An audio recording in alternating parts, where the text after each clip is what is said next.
Assalamualaikum warahmatullahi wabarakatuh. Selamat siang dan salam sejahtera buat kita semua. Kali ini kita akan lanjutkan kembali pertemuan ke-7 mata kuliah pengolahan hasil perikanan, di mana tema ke-7 yaitu tentang penggunaan suhu panas dalam pengolahan ikan.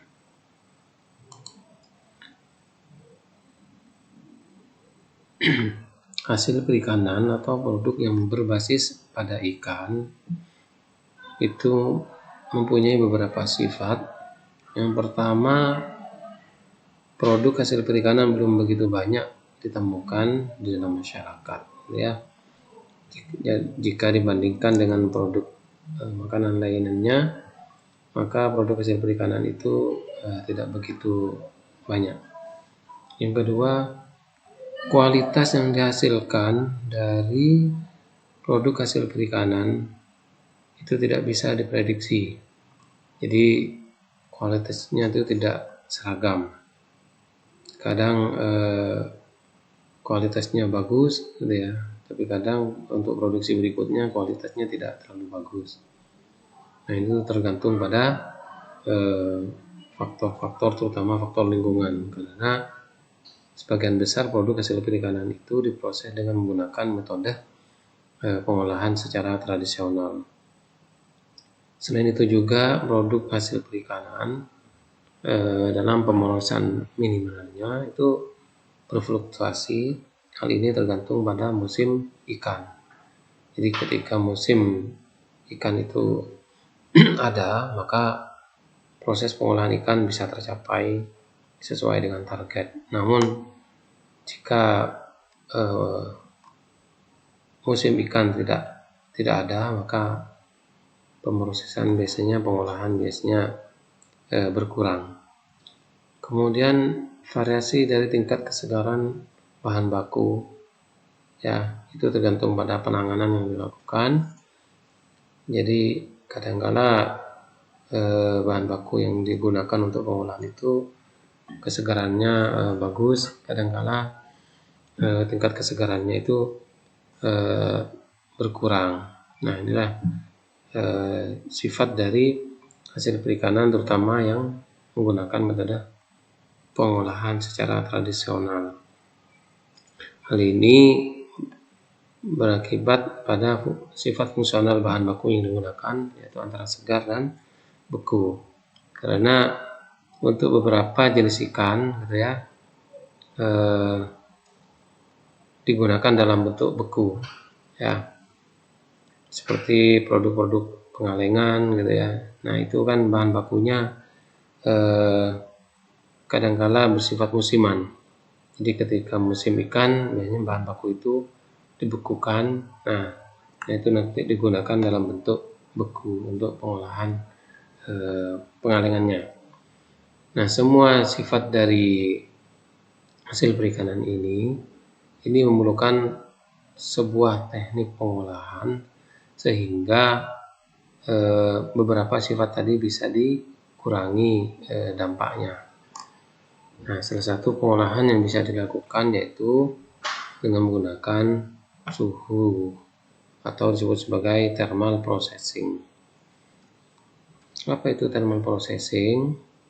Thermal processing merupakan kombinasi antara pelakuan suhu dan waktu yang dilakukan untuk mengurangi bahkan mematikan sejumlah mikroorganisme dari bahan pangan atau dari ikan. Jadi dari pengertian tersebut, pengolahan dengan menggunakan suhu itu sebenarnya tujuan utamanya adalah mengurangi atau merusak mikroorganisme yang ada dalam ikan. Yang kedua, mengurangi atau merusak aktivitas enzim yang ada pada daging ikan.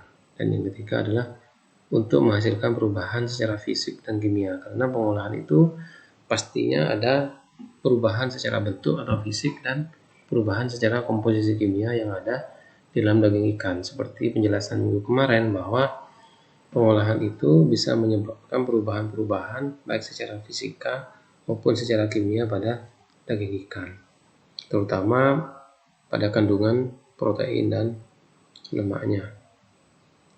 Yang keempat, tujuan dari pengolahan menggunakan suhu yang jelas yaitu membuat produk yang tadinya tidak memenuhi standar, gitu ya, sehingga produk yang dihasilkan dari pengolahan itu sesuai dengan yang diinginkan oleh konsumen atau sesuai dengan standar yang sudah ditetapkan.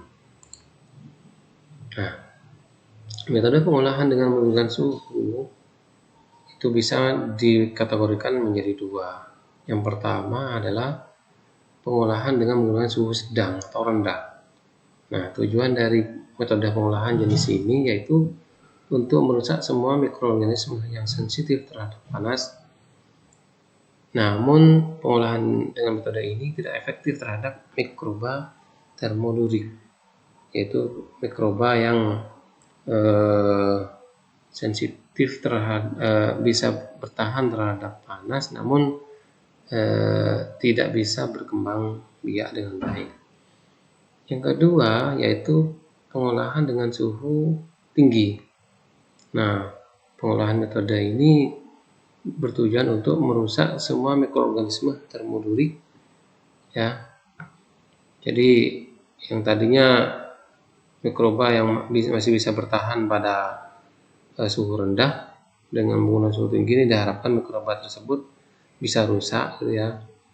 Namun juga selain mikroba yaitu spora, ya, spora yang resisten terhadap panas juga bisa dirusak oleh perlakuan panas yang sangat tinggi. Nah, jadi dalam pengolahan suhu tinggi ini mikroba yang tahan terhadap panas bisa dirusak, bahkan spora yang dihasilkan pun bisa dirusak dengan perlakuan yang sangat panas yang sangat tinggi.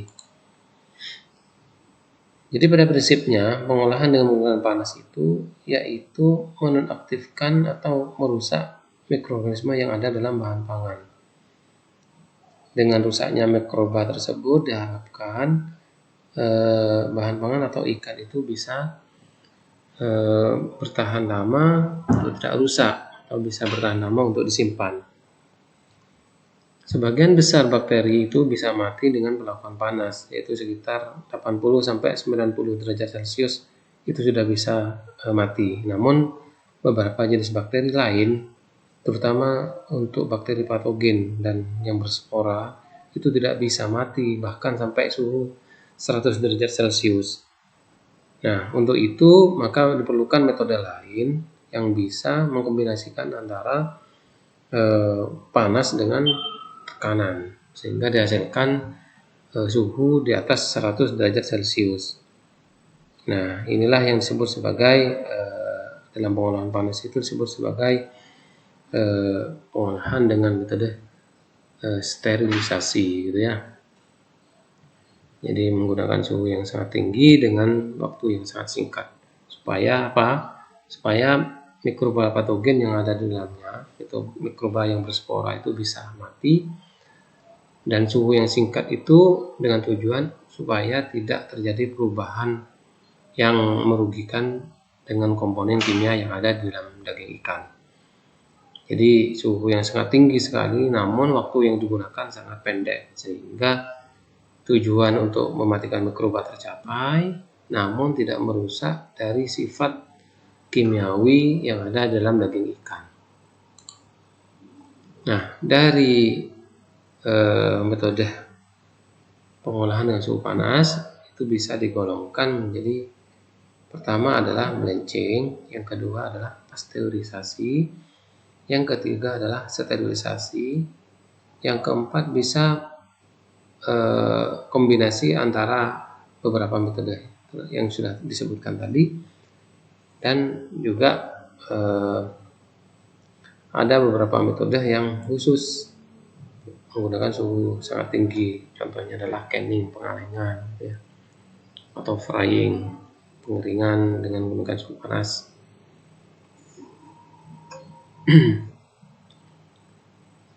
Kita mulai dengan metode yang pertama adalah blanching. Blanching ini merupakan pengolahan dengan suhu panas yang tujuan utamanya adalah merusak aktivitas dari enzimatis. Ya, biasanya blanching ini dilakukan sebagai pelakuan awal pengolahan. Contohnya adalah freezing, pembekuan, pengeringan ataupun pengalengan. Jadi sebelum ikan itu dikalengkan ataupun dikeringkan, biasanya dilakukan dengan blanching. Blanching itu kalau bahasa Indonesianya adalah merebus ikan sebenarnya ya. Merebus pada suhu sekitar di bawah 100 derajat Celcius. Fungsi utamanya adalah mengurangi kontaminasi mikroba pada bagian permukaan.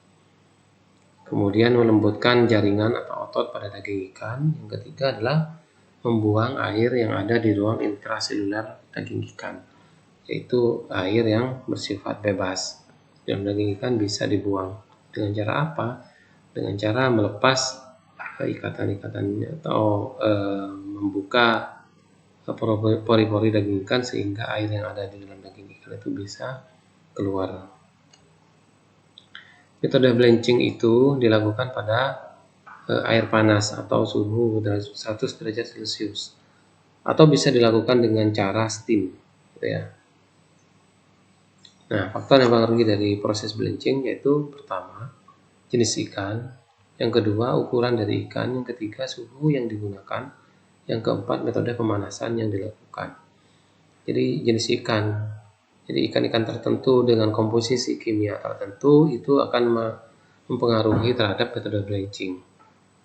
Itu aja. Jadi jenis ikan nantinya akan mempengaruhi dari komponen kimia yang ada di dalamnya. Nah, komponen kimia tersebut nanti juga akan mempengaruhi dari proses blanching yang dilakukan. Yang kedua, ukuran ikan. Jadi besar kecilnya ikan itu juga mempengaruhi terhadap keberhasilan metode blanching. Semakin besar ukuran ikan, maka proses blanching tentunya akan semakin lama karena tebalnya daging ikan itu akan berbanding dengan proses penyebaran dari suhu panas, gitu ya. Kemudian suhu yang digunakan. Semakin tinggi suhu maka proses blanching akan semakin cepat, namun semakin tinggi suhu juga akan diperkirakan akan merusak beberapa komponen kimia yang ada dalam daging ikan. Kemudian metode pemanasan yang digunakan, apakah dengan menggunakan air panas ataupun dengan cara steam, itu juga mempengaruhi dari hasil blanchingnya. Yang kedua yaitu pasteurisasi, merupakan proses pengolahan dengan menggunakan panas sekitar 80 sampai 90 derajat Celcius. Jadi pasteurisasi ini sebenarnya proses pengolahan yang digunakan sebelum air mendidih, gitu ya, 100 derajat Celcius. Tujuannya adalah merusak organisme atau merusak mikroorganisme dan memperpanjang umur simpan. Jadi mikroorganisme yang ada dalam daging ikan diharapkan sudah rusak sehingga umur simpannya bisa bertambah. Biasanya pasteurisasi ini melalui dua proses sekaligus, yaitu antara pemanasan dan pendinginan. Kenapa kok dilakukan dua hal ini? Karena pada pemanasan ditakutkan ada beberapa mikroorganisme, terutama yang berspora, belum hancur atau belum mati, sehingga dengan melakukan pendinginan secara langsung itu diharapkan mikroorganisme yang tahan terhadap panas bisa dihambat pertumbuhannya.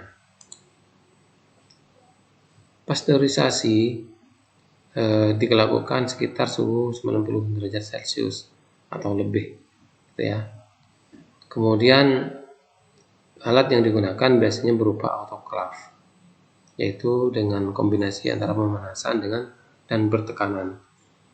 Ini penting untuk dilakukan pada produk perikanan atau produk bahan pangan yang mempunyai kemasan fleksibel. Contohnya mungkin menggunakan lapisan film atau edible film pada permukaan bahan pangan atau ikan.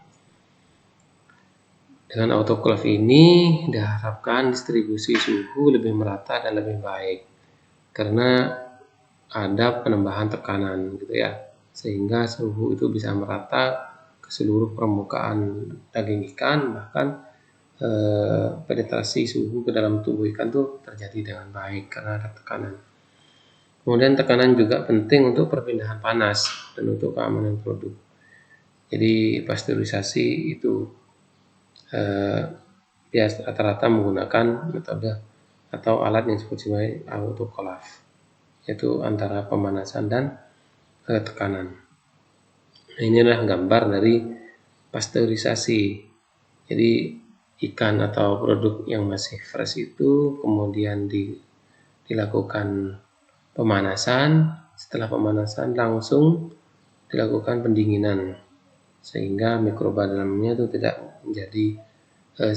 tidak bisa berkembang biak dengan baik.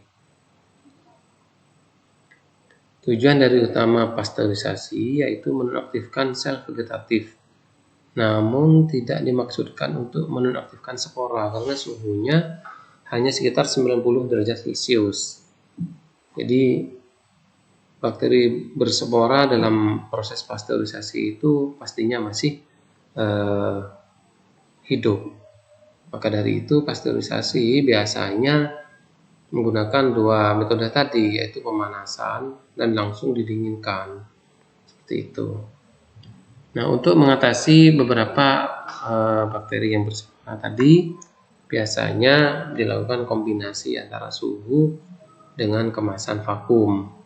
Itu ya, ini contoh produknya adalah pengolahan saus Faide. Nah, itu adalah merupakan pengolahan dengan kombinasi suhu ringan, suhu di bawah 100 derajat Celcius, dan ditambah dengan kemasan vakum, sehingga setelah proses pengolahan diharapkan dengan kemasan vakum tidak ada bakteri yang masuk dari lingkungan ke dalam bahan pangan atau dalam ikan. Metode pemanasan yang lain selain bleaching dan pasteurisasi yaitu dikenal sebagai sterilisasi. Sterilisasi lebih berbeda dengan pasteurisasi karena suhu yang digunakan di atas 100 derajat Celcius, yaitu antara 110 sampai 121 derajat Celcius tergantung pada jenis ikan, jenis produk yang dilakukan atau tipe kemasan yang digunakan. Jadi sterilisasi itu merupakan kontrol proses panas untuk mengurangi semua mikroorganisme yang ada di dalam ikan, termasuk mikroorganisme yang berspora. Karena suhunya sangat tinggi, diharapkan mikroorganisme yang berspora itu bisa dimatikan. Nah, ini bisa dicapai dengan cara menggunakan air panas atau pengeringan panas, filtrasi, iradiasi, atau metode kimia. Jadi bisa gabungan antara beberapa metode tadi supaya didapatkan suhu yang sangat tinggi sehingga proses sterilisasi ini bisa dicapai. Tujuan utama dari sterilisasi sama dengan penggunaan suhu lainnya, yaitu menonaktifkan mikroba patogen, bahkan bisa menonaktifkan sporanya. Gitu ya. Yang selanjutnya dikenal sebagai sterilisasi komersil, yaitu penggunaan suhu bervariasi antara 110 sampai 135 derajat Celcius yang bertujuan untuk menonaktifkan bakteri berspora. Contohnya adalah Clostridium botulinum. Bakteri ini bisa ditemukan pada berbagai jenis produk yang menggunakan kaleng atau menggunakan kemasan botol, disebut sebagai Clostridium botulinum. Jadi bakteri yang sudah dilakukan pengolahan dengan suhu panas, namun masih kadangkala ada beberapa bakteri yang berspora yang masih hidup, sehingga meskipun sudah dilakukan dengan suhu panas, nanti spora ini yang menyebabkan bakteri itu bisa hidup kembali. Kemudian faktor yang mempengaruhi dari proses sterilisasi yaitu salah satunya adalah suhu, metode atau peralatan yang digunakan, jenis ikan, dan metode pengemasan. Itu faktor-faktor yang mempengaruhi dari proses sterilisasi. Proses sterilisasi dilakukan dengan 3 fase. Yang pertama, heating fase, yaitu suhu produk terus ditingkatkan sampai ambang suhu sterilisasi yang diinginkan. Kemudian setelah heating fase itu masuk ke fase berikutnya, yaitu holding fase. Holding fase yaitu mempertahankan suhu sterilisasi sampai batas waktu tertentu yang diinginkan, gitu ya. Setelah holding fase, maka masuklah ke fase yang ketiga, adalah cooling fase, yaitu diturunkan suhunya secara cepat. Nah, dengan metode kombinasi antara suhu tinggi dan suhu rendah ini diharapkan nanti bakteri, terutama bakteri yang berspora atau bakteri patogen yang berspora itu bisa dihancurkan, gitu ya, bisa dimatikan dan tidak bisa berkembang lagi. Ini beberapa contoh mikroba pembusuk yang ada dalam bahan pangan, termasuk juga dalam bahan pangan hasil perikanan, yaitu digolongkan menjadi ada yang bahan pangan berasam rendah, asam sedang, dan asam tinggi, dan beberapa mikroba yang ada di dalamnya. Ada mikroba termofilik, ya. Termofilik itu tahan terhadap suhu tinggi. Salah satunya adalah Clostridium ini, ya, Clostridium nigrificans. Kemudian ada yang tergolong mesofilik, gitu. Mikroba yang tahan terhadap suhu yang sedang. Kemudian ada dari jenis bahan pangan asam sedang dan asam tinggi, dan beberapa contoh mikrobanya. Beberapa faktor yang mempengaruhi terhadap resistensi mikroba terhadap perlakuan panas. Yang pertama adalah jenis dari mikroorganismenya. Jadi mikroorganisme yang ada di dalam daging ikan itu tergolong pada mikroba apa. Kalau dia resisten terhadap suhu tinggi, maka meskipun dilakukan suhu panas, biasanya mikroba tersebut masih bisa hidup kembali. Yang kedua adalah pH, keasaman, gitu ya. Nah, tingkat keasaman ini juga mempengaruhi terhadap mikroba bisa tumbuh kembali apa tidak, bisa resisten apa tidak dalam perlakuan panas. Yang ketiga adalah oksigen. Ada beberapa mikroorganisme yang bisa bertahan dalam kondisi anaerobik, yaitu dalam pengolahan kaleng ikan. Contohnya adalah Clostridium botulinum tadi. Nah, itu bisa bertahan dalam kaleng ikan yang tidak mempunyai oksigen. Yang keempat adalah faktor water activity, aktivitas air, ya. Jadi tergantung pada kandungan air yang ada dalam bahan pangan. Semakin besar air yang ada di dalam bahan pangan, maka akan mempengaruhi terhadap kekebalan mikroba terhadap perlakuan panas. Yang kelima adalah food consumption. Jadi food composition. Jadi komposisi yang dikandung dalam daging ikan. Contohnya mungkin kandungan protein, gitu ya, kandungan lemak. Semakin besar kandungan proteinnya, maka tentunya makin besar pula mikroba bisa bertahan terhadap perlakuan panas, karena protein tersebut bisa digunakan sebagai energi bagi pertumbuhan dari mikroorganisme. Namun ada beberapa faktor yang perlu diperhatikan dalam pengolahan menggunakan suhu panas. Selain mikroba tadi, yaitu panas yang digunakan tidak boleh sampai menyebabkan penurunan nilai gizi. Jadi meskipun mikroorganismenya sudah dihentikan atau dimatikan, namun dapat pengelakuan panas itu bisa menyebabkan nilai gizinya itu menjadi rusak, maka percuma pengolahan yang dilakukan. Langkah baiknya adalah pengolahan dengan suhu tinggi, namun bisa menonaktifkan mikroorganisme yang ada di dalamnya dan tidak merusak dari kandungan nilai gizinya. Nah, itulah bisa dilakukan dengan kombinasi, ya, kombinasi antara panas dengan dingin, kombinasi antara panas dengan beberapa bahan kimia. Ya, contoh paling sederhananya adalah yaitu pengalengan ikan. Jika pengalengan ikan itu kadang-kala ada blanchingnya ada, kemudian pasteurisasinya juga ada, sterilisasinya juga ada, dan juga di situ ada penambahan komponen kimia seperti saus, dan juga di situ ada teknologi pengalengannya, pengemasannya, sehingga kedap dari udara atau pertukaran oksigen dari luar, sehingga lebih tahan. Kemudian faktor-faktor organoleptik misalnya cita rasa juga harus dipertahankan, sehingga meskipun panas tinggi tidak merubah cita rasa dari ikan. Nah, jumlah panas yang diberikan dalam proses pengolahan itu tidak boleh lebih dari jumlah minimal panas yang dibutuhkan, sehingga kalau sampai melebihi dari jumlah panas yang dibutuhkan akan menyebabkan beberapa perubahan selain mematikan mikrobanya, juga menyebabkan perubahan dari komponen kimia dan cita rasa dari ikan. Nah, dalam proses pengolahan menggunakan panas itu biasanya yang digunakan adalah kombinasi antara panas dan waktu. Misalkan pada proses sterilisasi gitu ya, itu biasanya menggunakan suhu di atas 100 derajat Celcius namun menggunakan suhu yang sangat singkat. Nah, kombinasi antara panas dan suhu ini akan mempengaruhi terhadap daya simpan.